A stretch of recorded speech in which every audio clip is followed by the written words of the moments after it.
Hey, good morning, bro. Good morning, Pastor David. Good morning, everybody joining us by live streaming. We're glad you're here today.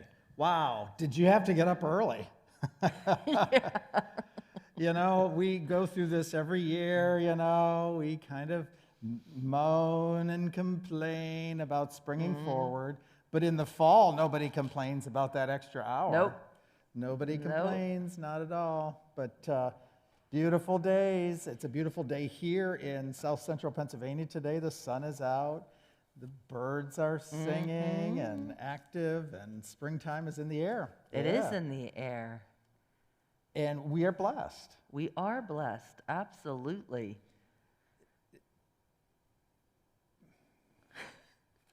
Yeah. Oh, yeah. Our blessing chain. Yeah. We've been Yes. doing this since we started Lent.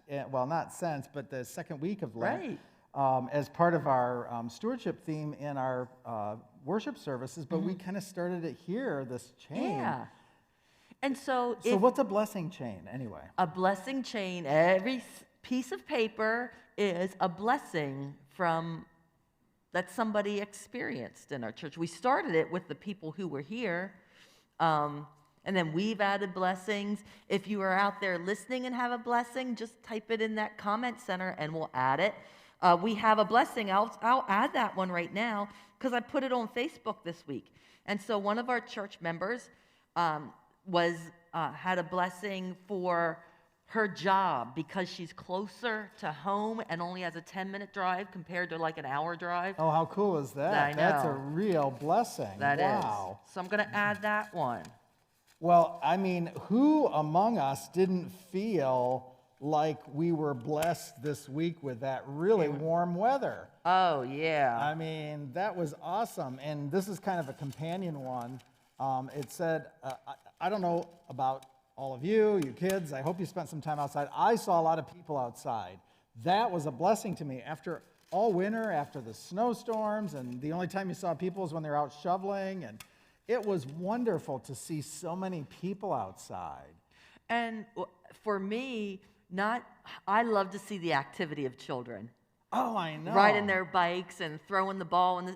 I live in a development where it's safe to throw your ball in the street. I mean, really, Don't normally do that, kids. No. You check with your parents if you can play in the street with your ball or ride your But bike the or whatever. activity of kids, yeah. Oh, I should have added that. Yeah, well, my granddaughter Kylie, she rides her bike. She's learning to ride Yeah. bike, and they're in a cul-de-sac, which is a dead-end street, and so she can ride there, of course, with supervision. And yeah, I bet she was out too. But I saw something really cool this week in the cemetery on my morning walk. Bluebirds. Yes, I saw a bluebird, and it was awesome. It was, I don't know, handsome, pretty. It just touched my spirit. I love it. I love to hear birds chirping first thing in the morning. So yeah, they were singing, and it was just really neat to see it. I mean, I've seen cardinals, I've seen robins, I've seen chickadees, I've seen, I don't know that I've seen any house, whatever they're, wrens? No, house sparrows? No, not sparrows. Anyway, but I was happy to add the bluebird to my list. I've seen geese that appear to be migrating north. Is that cool or what? I know. That means the season is changing. But I got to thinking, sometimes we think of blessings as only the good things, the warm, sunny days and whatever. But I've decided that Lent is a blessing. This season of Lent, if we choose to participate in Lent, we have to kind of slow down. We can take more times for our faith and devotion to God. And for me, that has been a blessing this year. I kind of get what you're saying about that. Like, one of my blessings isn't really a current blessing, but it's something that happened in the past that blesses me now. Oh, cool. Wow. And I wrote life lessons from my dad.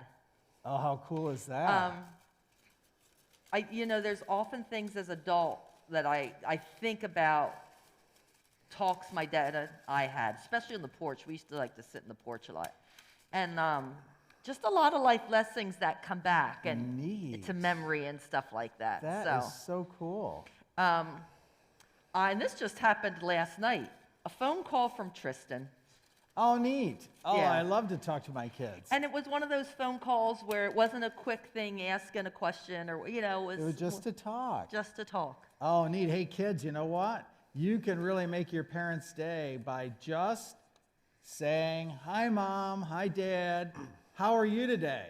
Have you ever asked that question of your parents? How are you today, Mom? How are you today, Dad? You could blow them away. What an awesome thing to do, just to touch base with your mom or dad. Let them know that you're there. Oh, do we have some blessings? Oh, good. Oh, Speaking of our online Where's the- viewers and Oh, family we've and got 'em friends here. Oh, online, we have some things being shared this morning. Okay. So there is, Lots of blessings from people tuning in. Okay. yeah. So getting to play outside Okay. is a blessing. Do we know who these are from? Yeah, we have a number of them from the Beaverson family. So playing outside Oh, cool. is Dylan. Oh, neat. Thank you, Dylan. Chloe says that her family, home, and pets are a Oh, blessing. neat. There's family, blessings. Oh, I should have given you a different color. That's all right. That's Paper okay. chains are like that. that's, yeah, they are, you're right. You can see it's multicolored. And Kylie down in the Carolinas, they're blessed with bluebirds down there too. Wow. cool. I didn't know that. Neat. Okay. And And then Eric Beaverson says about his family and the warmer weather. We've had okay, that. neat. That seems to be a well one being used because the weather has just been superb has around been. here. There is a personal one Okay. coming, not from me, but my blessing is having a father-in-law like you. Aw, Aw, neat. that is neat. Well, you know, we are blessed. And so these Gonna add weeks these of too. Lent, and during this year, we have been doing this chain of blessing. Oh, that one says free meal. Free meal. Do you want to hear this story? Oh, neat. A story about a free meal. Sure. There was a family at our school, anonymous, means they didn't, we don't know who they were, gave us a story about how when COVID hit, and, you know, we were thinking, oh, poor us, you know, we have to do this, we can't do that, blah, blah, blah. And they, as a family, decided to practice gratitude. Oh, neat. And so they bought free meals from Chick-fil-A for all of the staff at my school on Friday. Wow. I know. For the whole staff. Uh-huh. That's big. Yeah, it is big. Even had a cookie, and I'm telling you, those cookies at Chick-fil-A are mighty good, aren't they, Lee? They are fantastic. But yeah, so that was just really heartwarming to me. That just touched my heart, as I'm sure it did everybody else too.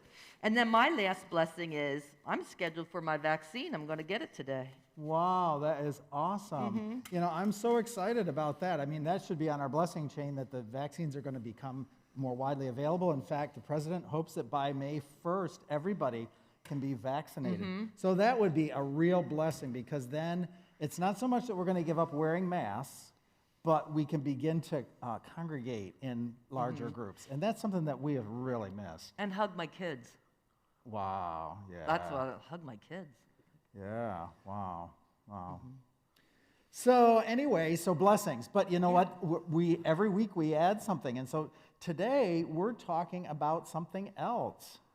We wanted to add the blessings through Lent, but that's not what we're talking about today. So what are we talking about today? Well, it's whatever I want to talk about. Okay. Well, that's wide open. No, not really. Actually, we're talking about wants and desires, and when do we feel like we, need something or have enough. That's in the main service. But right now, and it's going to be based on the 23rd Psalm, which is called the Shepherd's Psalm. The Lord is my shepherd, I shall not want. He leads me in, green pastures. That one, that's what we're going to talk about in the service today. And it's really about the fact that the Lord is our shepherd. And one of the readings that we have to go along with it is a companion reading where Jesus says, I am the good shepherd. Okay. Can you explain, though, The Lord is my shepherd, I shall not want. Because sometimes, like when I was a little kid, that didn't make sense to me. The Lord's my shepherd, but I don't want him. Oh, yeah, no, that's not what we mean. I know. The Lord is my but honestly, that's shepherd. when I was a little kid, that was hard for me to understand. Because Okay. that's I shall not want. The Lord is my shepherd, Well, I shall not want. really, it's I don't lack anything. Because, sometimes those words in the Bible are funny. Right, it's old-fashioned. Yeah. God, let's say it this way, God cares for me, so I don't need anything else. Or God provides for me. So really, if it said like, the Lord is my shepherd, I shall not want more, kind of. Yeah, I shall not lack. I mean, Yeah. I'm not sure if you kids understand the word lack. If you lack something, you don't have enough pieces in your Lego set to make the little house or whatever it is that you want. You lack some pieces, you lack a certain color.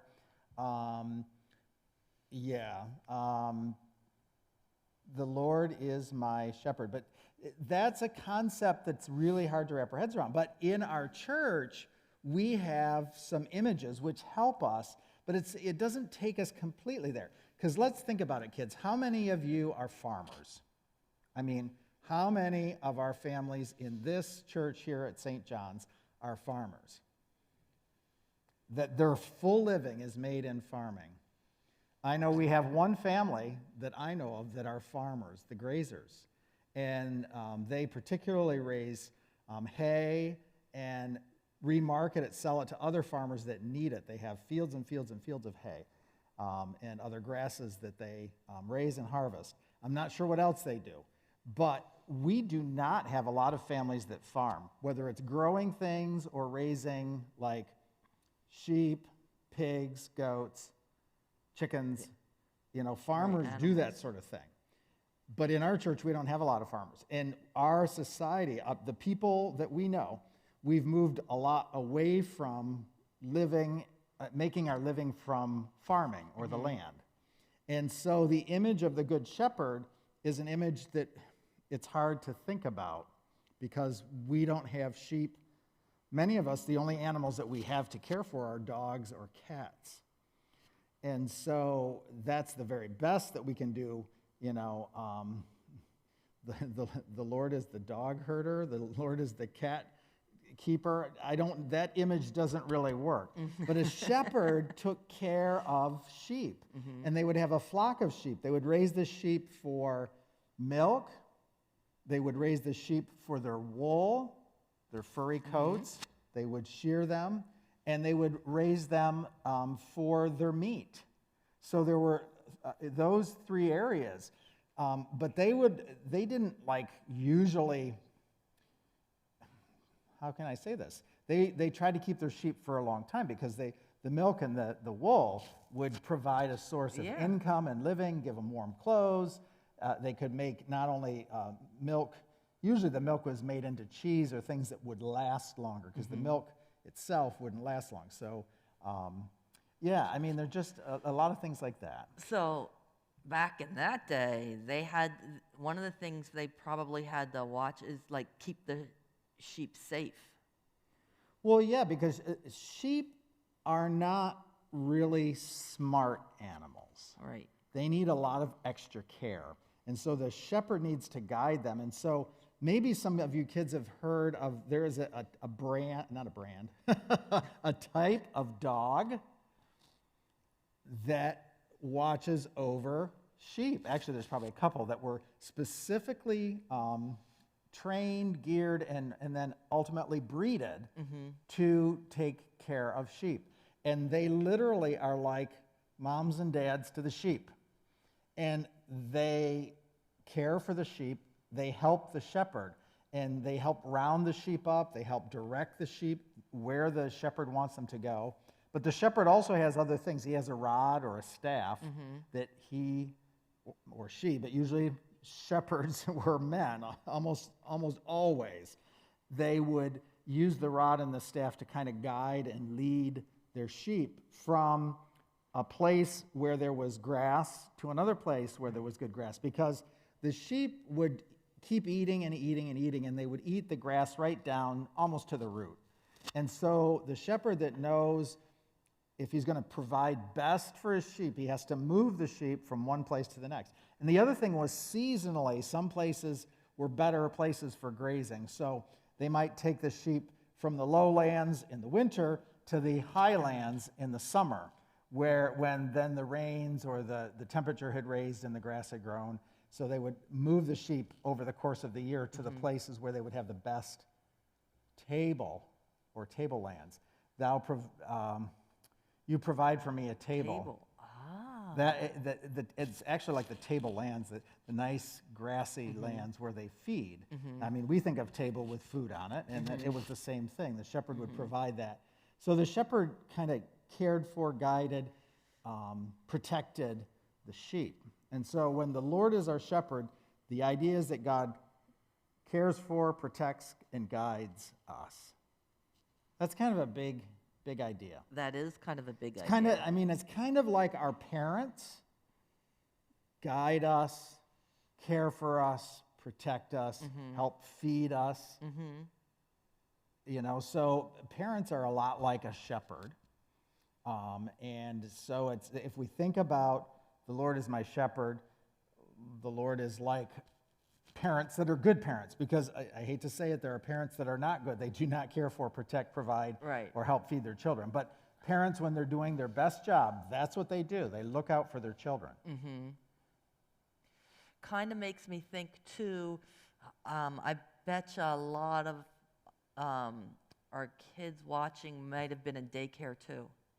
And I think of a shepherd like when you have all these kids out in a playground, or even in elementary school in the playground, and they're running all over the place. Whoever the staff is on duty is kind of like that, and then they have to call them all in when it's time to, You're right. Yeah, absolutely. And some play yards at schools, or like here at St. John's for our preschool, they actually have a fence around the play yard. And that is, again, for protection. And so sheep would graze, but then, and sometimes they were away from where there was a fence, but at other times they would bring the sheep back into the fold or into the gated, stone-walled area where they would be safe at night, safe from predators, safe from thieves, people that would steal them, that sort of thing. Yeah. But the Lord is my shepherd is about God caring for, providing food for, protecting from danger, all of that stuff. And that could be like a playground monitor, a teacher in school. It could be like, think about even our, they're community helpers. What are some of the community helpers, kids? Can you name some of the community helpers? Because in some ways they are like shepherds for the community. So I'm thinking of ones that have, some of the community helpers drive vehicles, cars, or big van type things that have lights and sirens. Some of our community helpers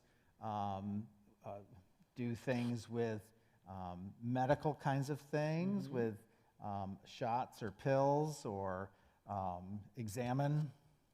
So, can you think of some of those kind of people? I wonder if our kids are telling us, who are some community helpers. My goodness. You're quiet out there in cyberspace. I can't hear you. Shout it out. Community helpers. Community helpers. Now, as you're thinking about community helpers that could be sort of like shepherds, I'm looking at the image of us that you are seeing. Ooh, there yes. is something in that image that is about what we're talking about right now. Ambulance drivers. Yeah. And they are definitely. Firemen. Oh, and firemen. Policemen. Policemen. You know what? When there is danger, like in here in Redline, we had a terrible fire on the day that it was really warm. It was awful. And 2 houses were completely gutted. Right. And almost 20 people are are homeless right now because of that fire. It was really bad. So we had not just one, but there were several. They said it was a 2-alarm fire, but I saw fire, and I'm not sure what 2-alarm means versus whatever, but there were a bunch of fire companies were present helping to fight that. And so they were, and to protect the community, they closed down certain streets and roads so that people would not drive by or, get messed up with or prevent the firemen from doing their what duty. they need to, right. Yeah, so there were actually fire police that redirected traffic and things like that. So they're community helpers. In that way, they are shepherding our community in a time of danger. And police do that all the time. They help us in times of danger. So, yeah. But don't we all potentially have the ability to be community helpers? Absolutely. Yep. We can all kind of shepherd one another. We can care for one another. But right sort of to the, I got to think about this, to the right side? Is that the right or left? Good. Right here, is this what you're Yeah, talking to the about? left. Yes. It's to their left, your right. I know, it's so confusing. Yes, to the left side Can I of make a Brooke circle around it? I couldn't do that. is this image, and this is a famous image, or oft-used image in paraments and in churches, and it is to remind us that Jesus is the Good Shepherd. And of course, so that's the fabric and the parament, but we also have the stained glass window, which is very dear to the members of our church, right above the altar, which is our Good Shepherd window. And that image, you can see Jesus caring for a little lamb in his hand. He has a shepherd's staff. And it looks like they may be on their way somewhere. Maybe the lamb was injured or tired, and Jesus, as the Good Shepherd, is kind of carrying, protecting, and you can see the one sheep down to the right is looking to Jesus.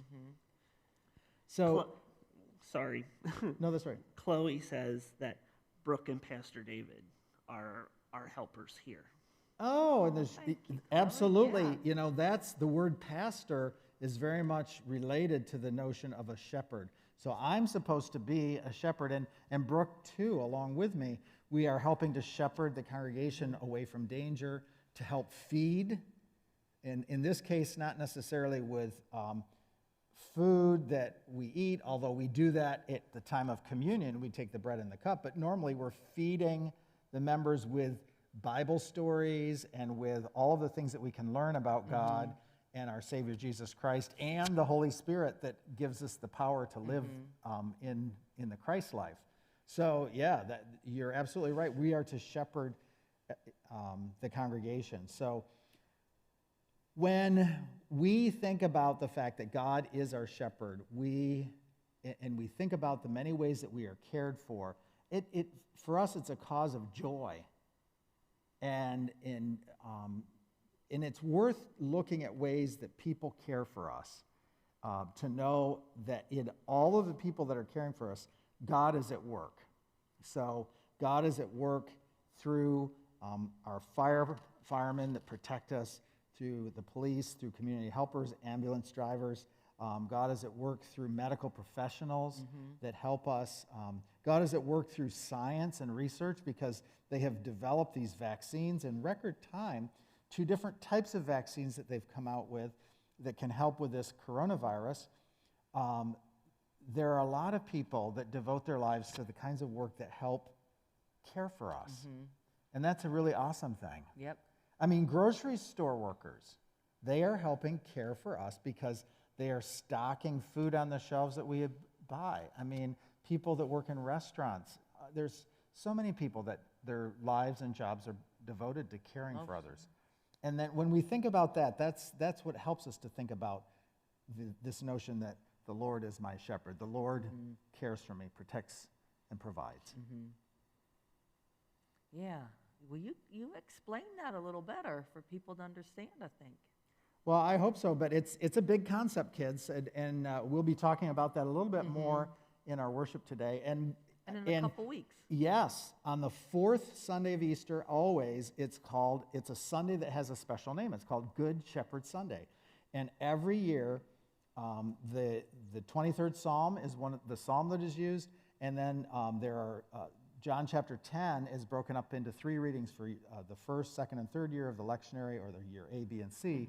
And we look at Jesus as the gate, Jesus is the Good Shepherd, and Jesus is one other thing, but it's all related to Jesus being our Good Shepherd. So we'll be doing that on the fourth Sunday of Easter, just about 6 weeks away. And by that time, there'll be green grass for the sheep to eat outside and all kinds of stuff. There'll be leaves on the trees. Yeah, It'll be woohoo. spring. So we're glad that you've been with us today. We're adding to our blessings. Be ready next week to give us some blessings. Be aware of the way God is blessing you, and we're excited. Yes, we are. Let's end with the Lord's Prayer. You know what? Let's think about the Lord's Prayer when we're praying today, how God is our shepherd, cares, protects, and provides for us when we say the Lord's Prayer, because some of it may come up. All right. Okay. Okay. Our Father, who art in heaven, hallowed be your name. Thy kingdom come, thy will be done, on earth as it is in heaven. Give us this day our daily bread, and forgive us our debts, as we forgive our debtors. And lead us not into temptation, but deliver us from evil. For thine is the kingdom, and the power, and the glory, forever. Amen. Lead us not into evil, lead us not into temptation, but deliver us from evil. That's kind of a shepherd thing. Well, I am providing us with bread. Yes, Daily bread. that's a They're shepherd making sure, yep, thing. yep. Providing, caring for us, leading us not into dangerous places, but away. Yeah, You're right. So, hey kids, have a great week. Maybe we'll see you in worship. Hope to. God bless. Bye-bye.